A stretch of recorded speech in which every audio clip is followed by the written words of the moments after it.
This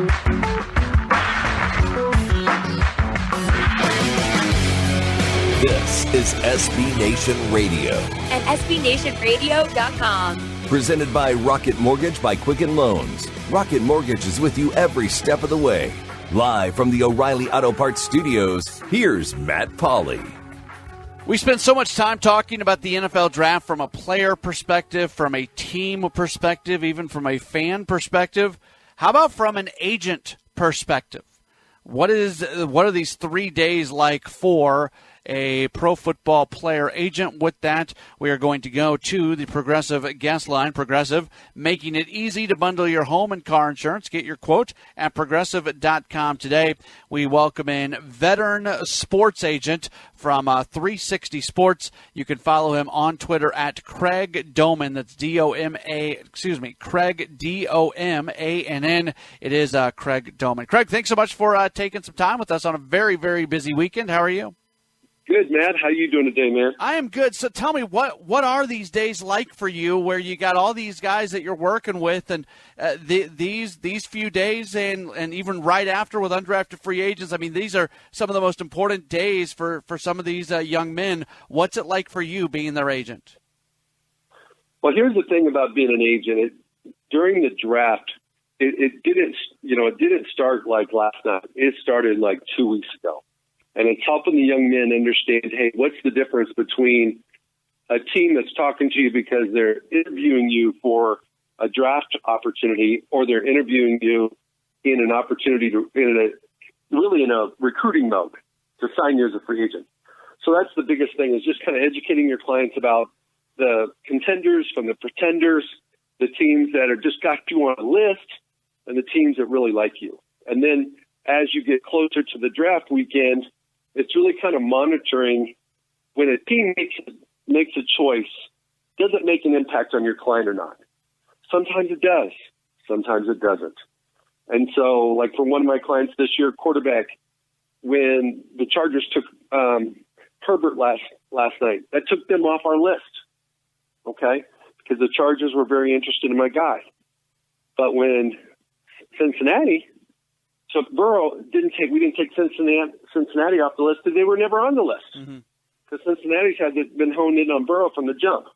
So the process is really educating your clients, helping them understand what's going on, walking through different scenarios that can happen during the course of the weekend, helping them understand how to communicate with the teams when they do call, whether it's yesterday, last night, during the draft, tonight, after tonight, if they don't get picked tonight, tomorrow morning, all these type of things, so that you can maximize your leverage and get the best opportunity.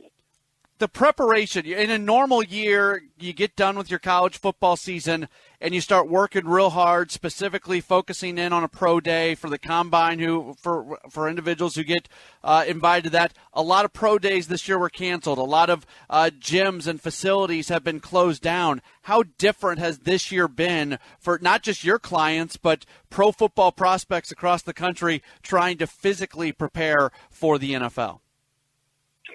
Well, you got to remember, there's only 339 guys that got invited in Indianapolis to the combine. So for all those other guys that are truly draftable prospects, and certainly undrafted, college free agent prospects, pro days, they're combined. And on March 12th, everything got shut down. So March 13th, there was no more pro days. And there was a lot of pro days that were scheduled from the 13th and after. So the difference is you have clients that didn't get their day in court, didn't feel like they started training after their bowl game. They started training the first Monday after the beginning of the year. They've been training for 8-10 weeks, and they don't get to do what they were getting prepared for. It's almost like, studying for the bar, and they cancel a bar exam. You don't get to take it. Mm-hmm. So it's been very frustrating for the players. And then from the team side, what I see is, and this is a very unique thing, on the team side, it's usually groupthink. You got everybody in the same room. They order in food. They sit there like in early April, and they go through all the quarterbacks one day. Then they go through the running backs the next day, and they go through position by position. And it's groupthink. Now, Matt, if you're in a certain part of the country, and I'm the GM, and you're the scout, I may, say, hey, what do you think about your quarterback out on the West Coast? And you'll stand up on the table and say, hey, this is what I like about him. He's a good fit, blah, blah, blah, whatever you're going to tell me. And you're telling the whole group. We got the coaches, and we have the scouts. Mm-hmm. And what's changed is that groupthink's disappeared. So I'm talking to Bill O'Brien. He's sitting on his patio down in Houston hanging out. Yes, you can't Zoom for 8 hours a day. So most teams are Zooming for 2 hours a day. Yeah. Well, you can't kick it around for 8, so you're only getting 2. So what are the guys doing the other 6 or 10, or depending on how many hours they work in a day? They're doing their own thing. They're evaluating players. They're watching tape. They're watching game tape. They're watching combine and all-star game practices and games. They're watching workouts at the combine, and they're looking at the pro days that were actually held, and they're looking at the mock pro days that some agents did for the clients. I know you are always going to advocate for your guys. That's part of your job.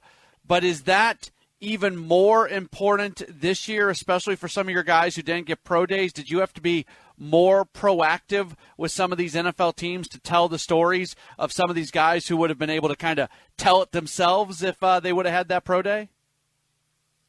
No doubt about it. And obviously as an agent, you are an advocate. But this year you had to be a PR specialist too.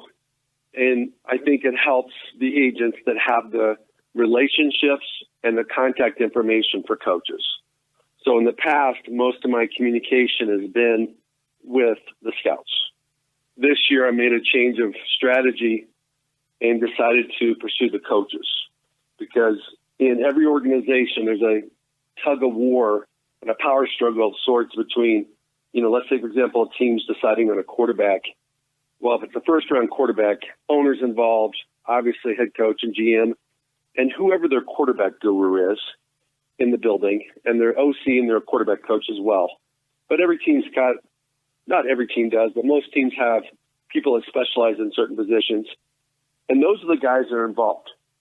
And the GMs don't always see a player the same way as a quarterback coach or an OC. And so what I did this year was I focused on the coaches, because, and even though in some organizations that may backfire on me, I feel like the coaches want to have more power. And in most organizations, they ultimately get the power the closer you get to the draft. I'm not going to ask you to name names or anything. I know you got to be careful in the way you answer this question, but are there certain teams in the NFL that you are excited about working with, and then maybe one of your kids gets drafted by another team and you kind of go, oh, that means I got to work with this guy? Like, does that exist? No doubt about it. I don't think just being human, you're going to have favorites. You're going to have organizations you've had good success with, and you're going to also have organizations that, for whatever reason, it seems like they've, your client's been on the wrong side of an equation dealing with that team, where, hey, he got hurt and they said he wasn't hurt, and you had to file a grievance in the training camp, or, hey, they promised you something and then they didn't deliver, and it was never anything you could hold them to it because it was verbal and not in writing. They said they were going to sign your guy, make an offer, and then they disappear on you. So when you have, I've been doing this 30 years, you're going to have incidents, both positive and negative, with organizations. And if you have a mixture of incidents, both pro and con, with a certain team, you just kind of chalk it up to, hey, that's biz. Mm. But where you sometimes struggle as an agent is like in a team that, for the most part, most of your interactions with that organization have been negative. And there are a few teams like that.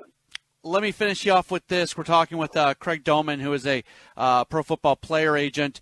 I've heard stories about the craziness that the moment the draft ends, all of a sudden there's so many phone calls going out, and all these teams are trying to get their group of undrafted free agents, and some teams are calling the agents, and some teams are calling the actual player, and it's just crazy. Is that a correct assessment of that? And what's it like in those moments immediately after the draft comes to an end?